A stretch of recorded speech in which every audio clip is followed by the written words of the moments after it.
तस्य गंगा प्रवहति देवोऽपि संस्कृतं कथयति।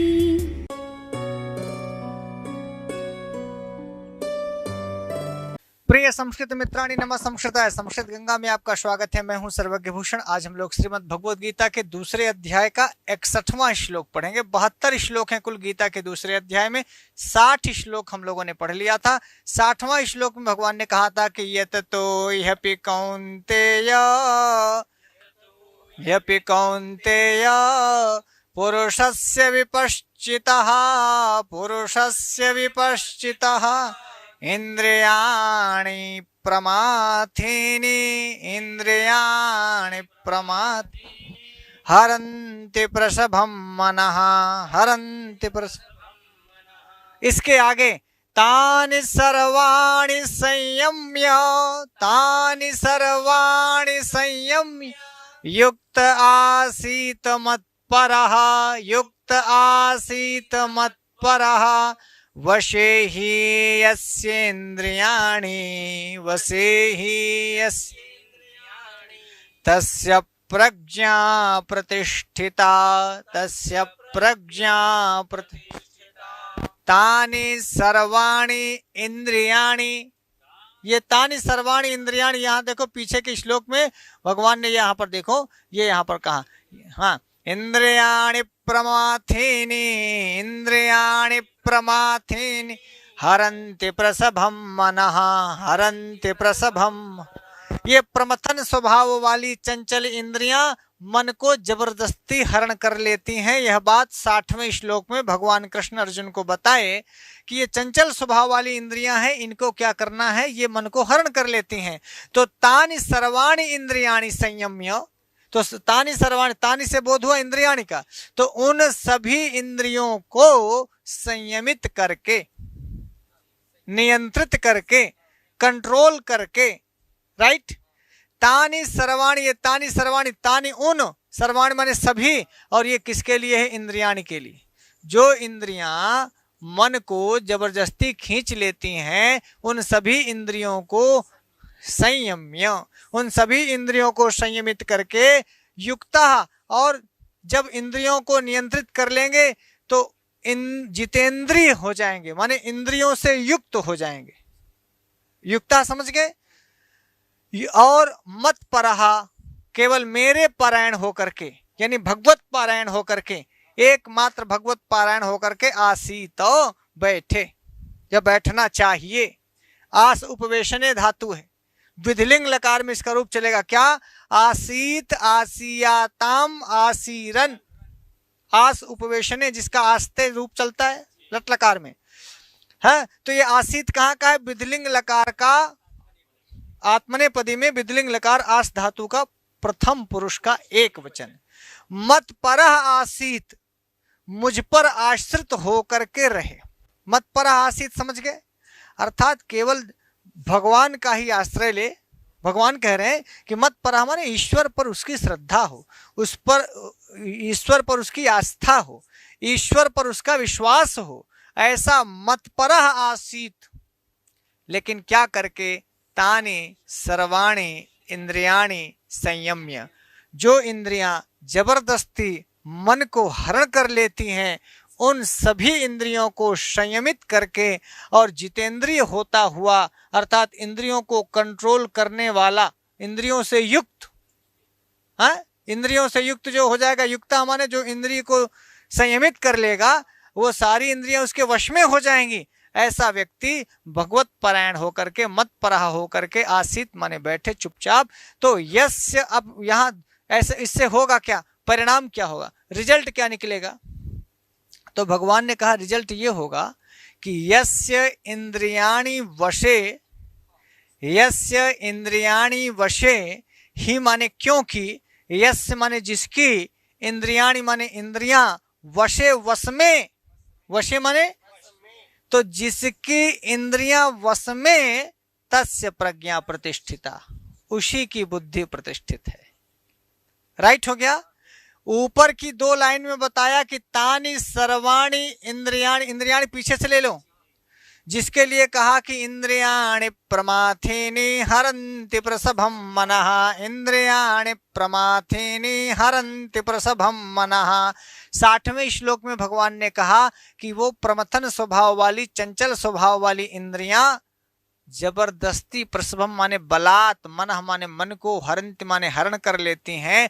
तो 61वें श्लोक में भगवान कहते हैं कि तानि सर्वाणि इंद्रियाणि, उन सभी इंद्रियों को संयमित करके, नियंत्रित करके, अर्थात इंद्रियों को उनके उनके विषयों से रोक करके, और केवल विषयों से रोक करके नहीं, विषयजन्य आसक्ति से भी रोक करके, विषयगत वासना से भी रोक करके।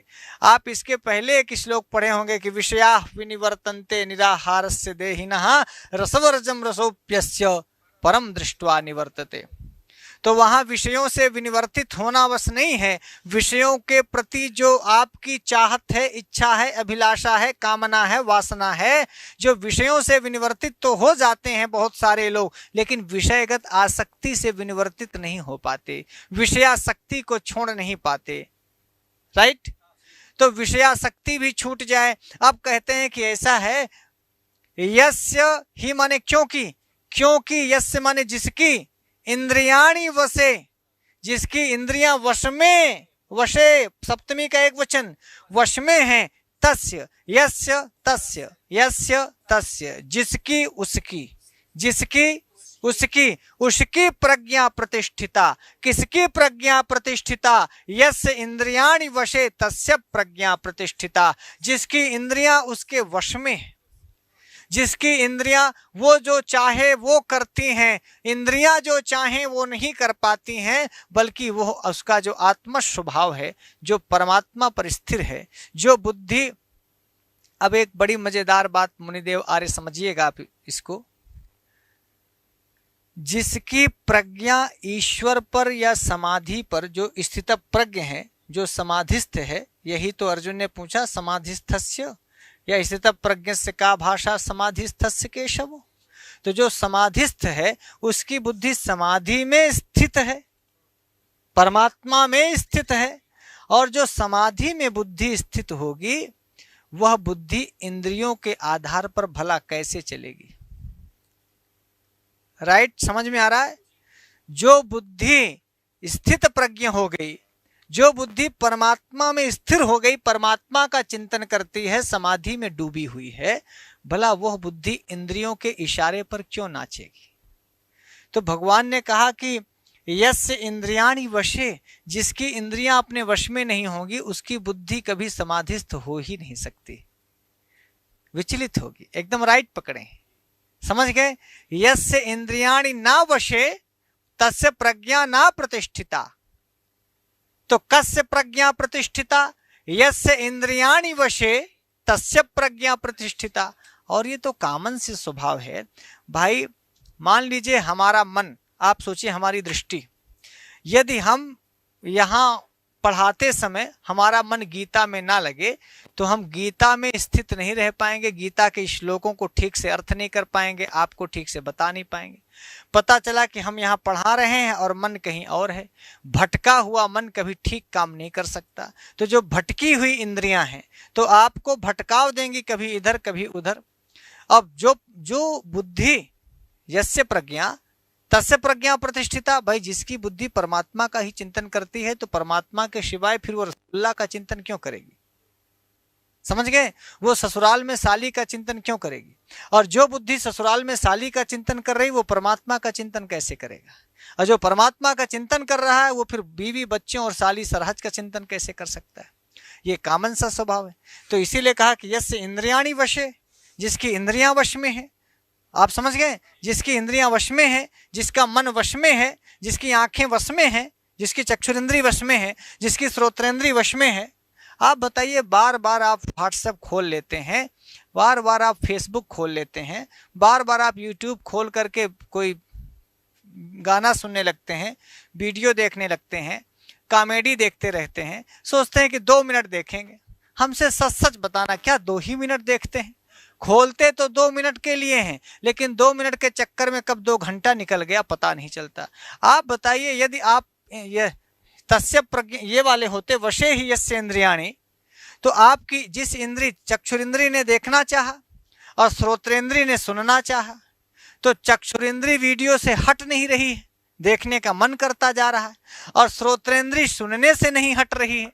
इसका मतलब ना हमारा चक्षुरिंद्री पर कंट्रोल है, ना श्रोत्रेंद्री पर कंट्रोल है। अब भीतर ही भीतर मन खूब प्रसन्न है, हंस रहा है। तो मन रूपी इंद्री भी, श्रोत्र रूपी इंद्री भी, चक्षु रूपी इंद्री भी वीडियो को छोड़ नहीं पा रही है। 2 मिनट के चक्कर में आप 2-2 घंटे कोई वीडियो देखते रह जाते हैं। अब आपको समझ में आ गया होगा रविंद्र जैन है। बहुत बार आप कॉमेडी चैनल कोई खोल लेते हैं, कपिल शर्मा वाला, कहते हैं बस सर 2 मिनट में मूड फ्रेश कर लें, और फिर तुम्हारे मूड का वो कचूमर निकाल देता है। तो भगवान ने कहा वैसे ही यस्य इंद्रियाणि, जिसकी इंद्रियां वश में होगी तस्य प्रज्ञा प्रतिष्ठिता, उसकी प्रज्ञा प्रतिष्ठित होगी। उसका कॉमन सा स्वभाव सिर्फ यही है, एक ही जगह मन हो। अच्छा आप ये देखें, जब परीक्षा आ जाती है, परीक्षा के समय आपका फिर मन करता है कि मान लो न्योता आया हो तो आप फिर न्योता भाग जाते हो। परसों पेपर हो और फिर चाहे जितना बफर सिस्टम हो, तो क्या आप बफर सिस्टम में मौसियोरे भाग जाते हैं? नहीं जा रहे होते हैं। क्यों? तब कि आपकी प्रज्ञा कहाँ प्रतिष्ठित होती है? परीक्षा में। तब आपको पेपर देने का भय होता है, डर होता है, आपकी पूरी बुद्धि, पूरा मन, पूरा चिंतन परीक्षा में लगा होता है। तो आप परीक्षा को परब्रह्म परमात्मा समझ लो ना। तो जब आपकी बुद्धि परब्रह्म परमात्मा में या समाधि में स्थिर है, समाधि कहने का मतलब किसी एक पर एकाग्र हो जाना समाधि है। आपकी मोटी मोटी भाषा में कहूँ भाई, इसीलिए समाधि में जो समाधिस्थ योगी होता है वो आँख क्यों मूंद लेता है? वो आँख इसलिए मूंद लेता है ऐसे करके कि हमें जगत नहीं देखना है, हमें संसार नहीं देखना है। अब काने में ढुपनी भी कुछ लोग लगा लेते हैं, रुई खोस लेते हैं। क्यों भाई? ना हमें कान से कुछ सुनना है, ना आँख से हमें कुछ देखना है, मन से हमें परब्रह्म परमात्मा का चिंतन करना है। यही समाधि का कॉन्सेप्ट है। अर्थात हम जगत से डिस्कनेक्ट होना चाहते हैं और परमात्मा से कनेक्ट होना चाहते हैं, और कहीं से कनेक्ट होने के लिए दूसरी जगह से डिस्कनेक्ट होना पड़ेगा। भगवान यही बात कर रहे हैं कि यह वसे ही यस्य इंद्रियाणि, जिसकी इंद्रियां वश में होगी। अच्छा, हमें संसार से कनेक्ट कौन करता है? इंद्रियां कनेक्ट करती हैं। हमको संसार से कनेक्शन कौन जोड़ता है? हमारी आंखें जोड़ती हैं। आप बताइए, किसी लड़की को देख करके आपने उससे बात करना चाहा, रविंद्र जन मैं तुमसे पूछता हूं कि मान लो भगवान करे आंखें नहीं होती तो कनेक्शन नहीं जुड़ता। पहला कनेक्शन किसने जोड़ा? आंखों ने जोड़ा। आंख इंद्री है, चक्षुरिंद्री है हमारे यहाँ। तो नेत्र, मैं ये कहता हूं कि संसार से कनेक्शन, जगत से कनेक्शन, व्यक्ति से कनेक्शन, पदार्थों से कनेक्शन, घर से कनेक्शन, गाय से, भैंस से, लड़की से, लड़का से, साली से, सरहद से, किसी चीज से भी पहला कनेक्शन जुड़ता है इंद्रियों से। या आपने कोई गाना बड़ा अच्छा सुना, भगवान करे तुम्हारे काने नहीं होता, सुनवे नहीं करते, सोचा तुम्हारे लिए क्या अच्छा गाना क्या बुरा गाना, सब जयराम जी की। तो आप इसीलिए देखिए, बहुत बार आपने देखा होगा रविंद्र जी, जो लोग अंधे होते हैं जो लोग अंधे होते हैं वो ज्यादा एकाग्रचित्त हो पाते हैं। जानते हैं क्यों? क्षमा कीजिएगा, मैं एक विज्ञान की बात कर रहा हूं। क्योंकि वो ज्यादातर संसार से डिस्कनेक्ट होते हैं, और जब संसार से डिस्कनेक्ट होते हैं तो कहीं ना कहीं जहां वो कनेक्ट होते हैं वहां बहुत अच्छे से कनेक्ट होते हैं। इसलिए ज्यादातर सूरदासों को आपने देखा होगा, उनका बड़ा अच्छा गला होता है, वो अच्छा गा लेते हैं, वो कोई काम अच्छा कर लेते हैं। क्यों? क्योंकि उनमें एकाग्रता होती है, वो ज्यादातर समाधिस्थ होते हैं, वो ज्यादातर एक चीज पर फोकस कर पाते हैं। और जो सबलांग होते हैं, सब चीजें जिनकी रहती हैं, वो बिफरे हुए होते हैं, वो भटकते रहते हैं। कभी आंखों से भटक गए, कभी वाणी से भटक गए, कभी जिह्वा के चक्कर में भटक गए, कभी कान के चक्कर में भटक गए, कभी त्वगेंद्री के चक्कर में भटक गए। इंद्रियां भटकाने के लिए पर्याप्त हैं, 5 ही नहीं 10, 5 ज्ञानेंद्रियां, 5 कर्मेंद्रियां व्यक्ति को अपने लक्ष्य से दूर करने के लिए बहुत पर्याप्त है। बोलो गुरुजी। तब भगवान वही कहते हैं कि भाई सब कुछ भगवान पर भरोसा करते हुए आपको बैठना चाहिए, लेकिन तानि सर्वाणि संयम्य, सभी प्रकार की इंद्रियों को संयमित करके। यदि हमारी इंद्रियां संयमित हो जाएंगी तो हम जो चाहेंगे वही देखेंगे, और जो नहीं चाहेंगे वो नहीं देखेंगे। चक्षुरिंद्रिय हमारे वश में है, हम जो सुनना चाहेंगे वही सुनेंगे। हम भगवत कथा सुनना चाहें, शास्त्र पढ़ना चाहें, वेद पढ़ना चाहें, उपनिषद पढ़ना चाहें, संस्कृत पढ़ना चाहें, गीता पढ़ना चाहें, रामायण पढ़ना चाहें, महाभारत पढ़ना चाहें तो वही पढ़ेंगे। पर जो हमें टीवी पढ़ा रहा है, या जो हमें यूट्यूब पढ़ा रहा है, जो हमें और इधर उधर की बेवकूफ़ों भरी बातें पढ़ाई जा रही हैं या यूट्यूब में बार बार दिखाई जा रही हैं, बोलिए, लड़की लड़का का प्रेम दिखाया जा रहा है, भागना दिखाया जा रहा है, मर्डर दिखाया जा रहा है, मारकाट दिखाई जा रही, यदि आप उसको नहीं देखना चाहेंगे तो आपका मतलब चक्षुरिंद्रिय आपके वश में है जो आप नहीं सुनना चाहेंगे, कुछ ऐसी शेर व शायरी लोग लगा लेते हैं कि साली को लेटर लिखने के लिए शायरी होना, तो फिर उसी को ढूंढते रह के उनको वही अच्छा लगता है।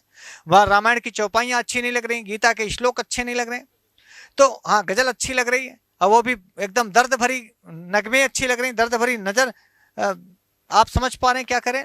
अर्थात हमारी श्रोत्रेंद्री, हमारी कर्णेंद्री हमारे वश में नहीं है, हमारी चक्षुरेंद्री हमारे वश में नहीं है, हमारी जिह्वेंद्री हमारे वश में नहीं है। इसीलिए जब हम बाजार जाते हैं तो जो चीज़ें भी हम देख पाते हैं, जैसे बहुत बार आप बाजार गए होंगे और आपने देखा कि फुल्की चाट की दुकान खुली, आप फुल्की खाने गए नहीं हैं, आप चाट खाने के मकसद से बाजार गए नहीं हैं, चाट देख करके चाट खबास लग गई। मैं आपसे पूछता हूँ, चाट तो आपके डायग्राम में नहीं था कि भाई बाजार जा रहे हैं, आप तो गए थे केला लेने, आप गए थे सामान खरीदने, सौदा खरीदने, और जाके चाट चाटने लगे। चाट चाटने का मतलब है कि तुम्हारी जीवेंद्री तुम्हारे वश में है ही नहीं। आप समझ गए? चाट देख के चाट खाने का मन करने लगा। बहुत बार आप बाजार में जाते हैं, देखिए बहुत सारे लोग, बाजार का एक सिस्टम हो गया, वो जानते हैं कि आपकी इंद्रियां चंचल हैं। बड़े ध्यान से सुनना, एक बात करूं, गीता पढ़ा रहा हूं आपके लिए। तो जो बड़े बड़े माल होते हैं, जैसे विशाल मेगावाट है, बिग बाजार है, वो सारा सामान खुला रखे रहते हैं। पहले क्या होता था कि आप लिस्ट बना करके जाते थे बाजार, फिर जो लिस्ट से बोलते थे वो भीतर जाता था, निकाल के लाता था, आपको देता था, आप चले जाते थे। तो जितना बजट बनाते थे, 1 किलो गुड़ लेने गए तो 1 किलो गुड़ लाए, चीनी लाए, चाय लाए, जो भी लेने गए वही लाते थे। अब आप जो लेने जाते हैं उससे दुगुना तिगुना चौगुना माल दूसरा लेके आते हैं। क्यों? आपकी इंद्रियों को पढ़ लिया है बाजार ने, और ये बाजार ने जान लिया है कि इसकी चक्षुरिंद्री, तो सब कुछ चक्षुरिंद्री को दिखा देते हैं। हर तरह का साबुन, आप साबुन लेने नहीं गए थे माल में, बिग बाजार में आप घुसे तो लेने शर्ट गए थे, लेकिन देखे पैंटो अच्छा, पैंटो ले लिए। आप देखे कि शर्ट एक लेने गए थे, 2 ठो ले लिए। आप बाहर देखे कि यार वहाँ बड़ा अच्छा टी शर्ट था, टी शर्टों ले लिए। आप देखे कि केवल कपड़ा भर नहीं लिए, बिग बाजार में तो और भी बहुत सारी चीजें थी, तो आप थोड़ा साबुन ले लिए, थोड़ा सा लाली लिपस्टिक ले ली। इतने में आपकी गर्लफ्रेंड का फोन आ गया कि थोड़ा सा हमारा काजल खत्म हो गया, तो आप स्टैंडर्ड काजल भी ले लिए, थोड़ा होठ लाली भी ले लिए। मैं आपसे पूछता हूं कि आप बिग बाजार गए ही क्यों थे? आप लेने क्या गए थे? इसका मतलब ही होता है ये तानि सर्वाणि संयम में नहीं है। जो जो चीजें हमने बाजार में देखी वो सब चीजें समेटने लगे। गए थे एक आम का जूस लेने कि भाई साहब एक जूस का पैकेट लाएंगे, जूस के चक्कर में फ्लैश कार्न लेते आए, भुजवा लेते आए, अब खाने की और भी 10 चीजें लेके चले आए। हाँ या ना बोलो? तब भगवान ने कहा वसे ही यस्य इंद्रियाणि, जिसकी इंद्रियां ही वश में नहीं। और ये बहुत अच्छा है, बाजार का सिस्टम अच्छा। देखिए बाजार वालों ने आपकी इंद्रियों को पकड़ लिया, क्या देखो वहां थोड़ा थोड़ा गाना सुनाते रहते हैं, आपकी आंखों को सब चीज दिखाते रहते हैं, टांग टांग के दिखाते। अब पहनना फ्री रहता है, पहन के देख लो, पैंटों पहन के देख लो, शर्टों पहन के देख लो। अर्थात वो अब ये क्या है, ये त्वगेंद्री भी तो है।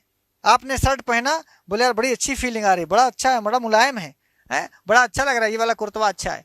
वो एक बार चक्षुरिंद्री को दिखा करके चक्षुरिंद्री को वश में किए, फिर एक बार पहना करके त्वगेंद्री को वश में किए, और फिर कोई साथी जो आपकी गर्लफ्रेंड आपके साथ गई, अरे क्या जम रहा है, बड़ा अच्छा लग रहा है, एकदम जच रहे गुरु, बहुत सुंदर लग रहा है। श्रोत्रेंद्री भी आपकी, यानी चक्षुरिंद्री ने देखा, त्वगेंद्री ने अच्छा एहसास किया, और दूसरे वाले ने ये कह के आपको, श्रवणेंद्री ने ये अच्छा सुना कि अरे वाह जम रहे हो, बहुत अच्छा।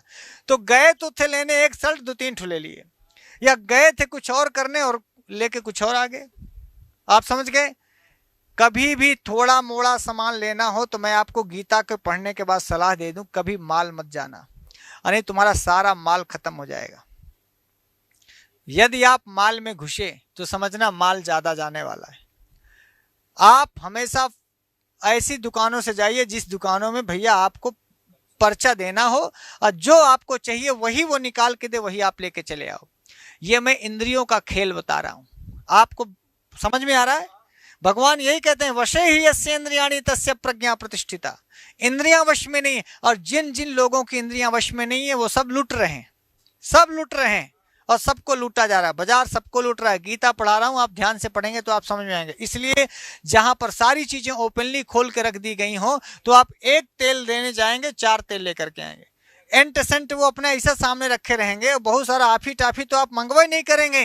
2, 4, 5 रुपया आपका खुला बचता है तो 5 ठो टाफी पकड़ा देते हैं, ले 5 रुपया की टाफी अलग से, बोलो खुला नहीं, बोले खुला नहीं, 5 ठो टाफी लेके जाओ। बहुत सारी चीजें सामने अपना वो स्प्रे लगाए रहेंगे, क्या पता है एक आध बार फ्री में मार ही दें।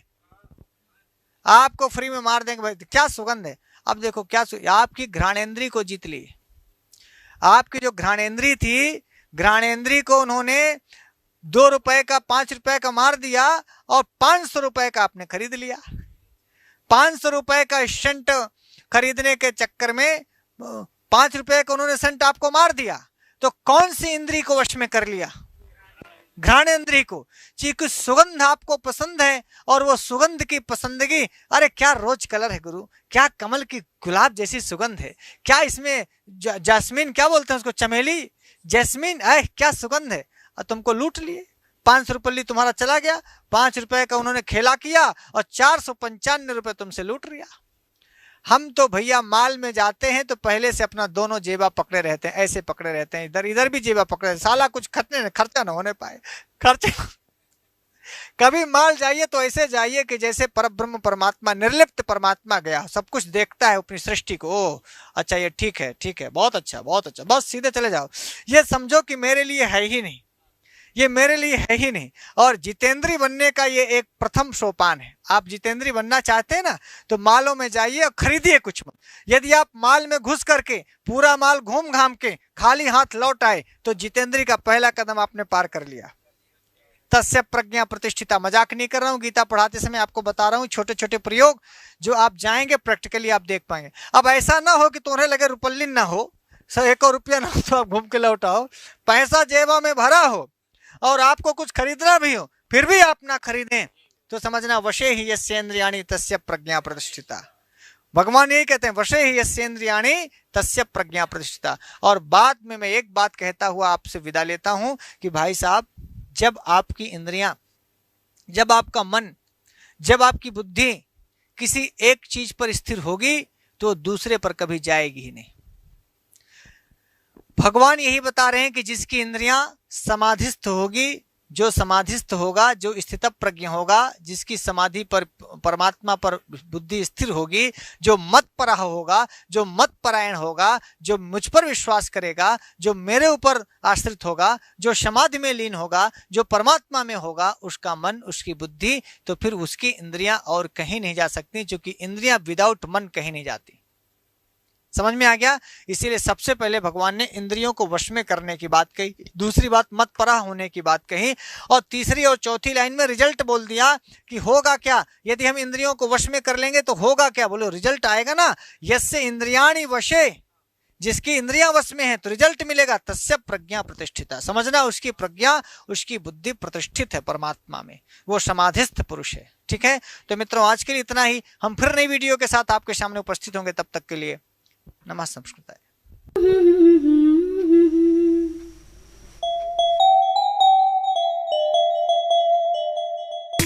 संस्कृत